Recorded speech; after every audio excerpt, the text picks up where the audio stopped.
반갑습니다. 송주줄입니다. 오늘 저는 김건희 씨에 대한 이야기를 해보도록 하겠습니다. 오늘 제가 영상을 통해서 말씀드리고자 하는 내용은 간단합니다. 윤석열 후보는 밝혀질 게 하나도 없습니다. 문제가 됐던 것이 아무것도 없다 보니까 밝혀질 것도 아무것도 없습니다. 자, 그럼 제일 첫 번째로 우리가 다뤄봐야 되는 논란이 이 윤우진 씨와 관련된 논란이 있는데, 이 윤우진 씨 같은 경우는 전 용산 세무서장입니다. 근데 이 윤우진 씨가 윤석열 씨에게 당시에 이제 지속적으로 골프 접대와 향응을 제공했다라는 이제 그런 논란이 좀 있습니다. 그리고 그 논란의 대가로서 이 윤석열 씨 같은 경우는 윤우진 씨에게 변호사를 좀 소개를 시켜줬다. 그리고 그와 관련된 이제 문자가 또 남겨져 있다라고 이제 언론 보도가 되기도 했었는데, 기본적으로 이제 우리가 변호사법 제37조에 따르게 되면은 재판이나 수사 업무에 종사하는 공무원이 직무상 관련 있는 법률사건 또는 법률사무의 수임에 관하여 당사자 또는 그 밖의 관계인을 특정한 변호사나 그 사무직원에게 소개 알선한 행위를 금지하고 있기 때문에, 기본적으로 만약에 이것이 윤석열 씨가 정말로 지금 윤우진 씨에게 변호사를 소개시켜줬다라고 한다면 이거는 변호사법의 위반이 되겠죠, 그렇죠? 그런데 22개월이 지나고 난 뒤에 이 윤우진 씨 같은 경우는 무혐의 처분을 받게 됩니다. 뭔가 좀 이상하니까, 이 과정 자체가 좀 이상하기 때문에 좀 알아보자. 뭐가 진짜인지 조금 확인을 해보자. 그러면 뭐가 필요하겠습니까? 증거가 좀 있어야 되겠죠, 그렇죠? 그래서 자료 제출을 이제 요구를 한 겁니다. 그 자료 제출을 요구한 것 자체가 왜 도대체 불기소 처분을 했냐, 그 이유서를 조금 제출을 하라고 했는데, 지금까지도 윤석열 씨 측에서는 이거를 거부하고 있는 것이고, 이 더불어민주당 같은 경우는 이게 정치 공세다라고 하면서 이제 몰아가고 있는 와중입니다. 두 번째로 좀 생각해봐야 되는 이제 문제점이 뭐가 있냐면 아내 문제도 조금 있습니다. 아내 문제.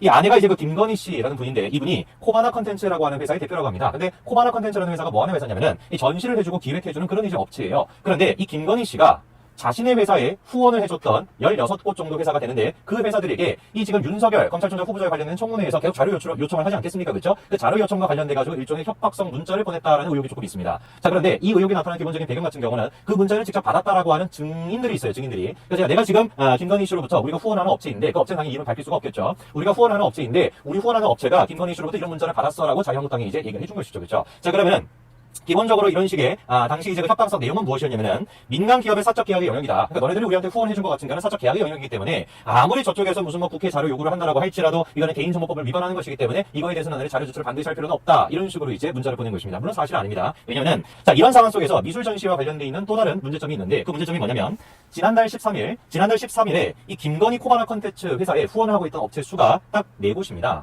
그런데 총장 후보, 그러니까 이제 윤석열 총장 후보가 이제 딱 채택이 되고 난 뒤에는 16곳으로 갑자기 급증을 한 것입니다. 이거와 관련돼가지고 이제 윤석열 측에서도 반박을 했습니다. 그 반박의 내용은 무엇이냐면은, 전실 협상 같은 경우는 지난달 5일에 공모를 해가지고 이미 총장 후보가 되기 전에 다 끝났다라고 밝혔는데 거짓말이었죠.